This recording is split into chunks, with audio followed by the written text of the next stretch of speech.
Welcome to the Learning Pines YouTube. We hope this video helps. You're starting setup now. Plug the Tether Wi-Fi extender into power next to the router and power it on.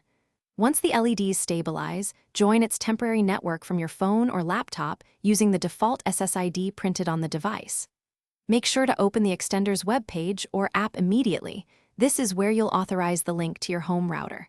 If asked, choose the same band too. 4 or 5 GHz you want extended, because band choice affects range versus speed. Once done with the temporary connection, use the extender app or the web setup page to scan for nearby Wi-Fi networks. Select your router's SSID and enter its password carefully. Typos are the main cause of failed links.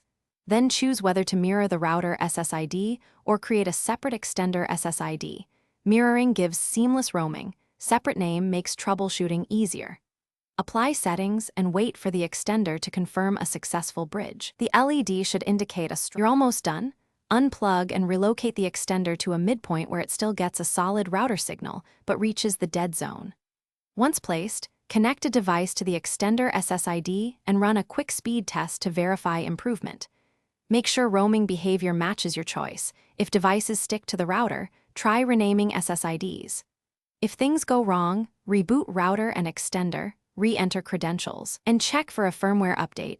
Those 3 steps resolve most connection problems quickly. Thanks for watching. Consider subscribing if we helped you.